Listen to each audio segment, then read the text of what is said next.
Welcome to magic spoon kitchen. ఇవాళ మనం చేస్తున్నటువంటి రెసిపీ క్రిస్పీ ఎగ్ బైట్స్. ముందుగా దీనికోసం అయితే నేను 4 ఎగ్స్ని బాయిల్ చేసుకున్నానండి. ఇలా ఈ 4 ఎగ్స్ని కూడా గ్రేటర్ మీద సన్నగా తురుముకోవాలి.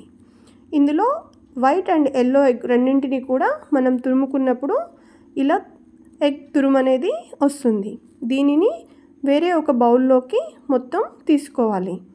నేనైతే ఇలా గ్లాస్ బౌల్లోకి మొత్తం ఎగ్ తురుము అనేది తీసుకున్నానండి.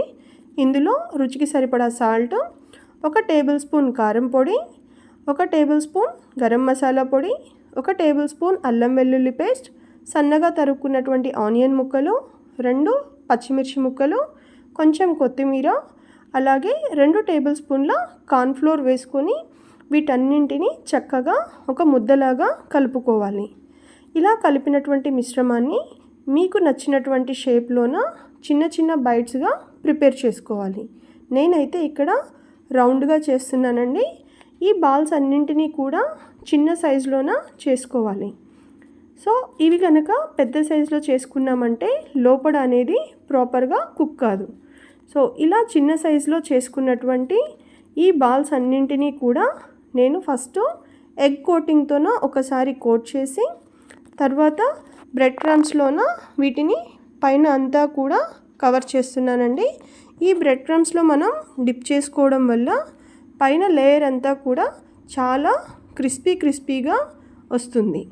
సో ఇలా మనం ప్రిపేర్ చేసుకున్న ప్రతి బాల్ని కూడా మనం క్రిస్పీగా రావడం కోసం బ్రెడ్ క్రమ్స్లోన ఇలా కోటింగ్ ఇచ్చుకోవాలి.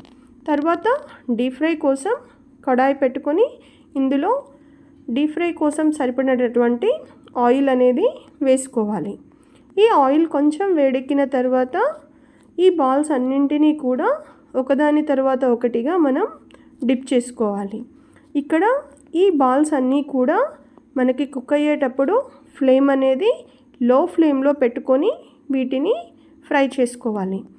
ఈ బాల్స్ అనేవి ఆయిల్లో వేసిన వెంటనే మనం గరిటెతో అటు ఇటు కదపకూడదండి. కొంచెం కుక్ అయిన తర్వాత మొదటిగా ఒక చిన్న స్పూన్తో అటు ఇటు మనం కదిపినామంటే తర్వాత మనకి గోల్డెన్ బ్రౌన్ కలర్ వచ్చేంత వరకు చూసుకొని వీటిని సర్వింగ్ బౌల్లో కనుక తీసుకున్నామనంటే క్రిస్పీ అయినటువంటి వేడిగా ఉండేటువంటి ఎగ్ బైట్స్ అనేవి రెడీ అయిపోతాయి. చూసారు కదండి ఎంత చక్కగా గోల్డెన్ బ్రౌన్ కలర్లో వచ్చాయో. సో టొమాటో సాస్తో కనుక వీటిని కనుక తిన్నామనంటే టేస్ట్ అనేది చాలా బాగుంటుంది.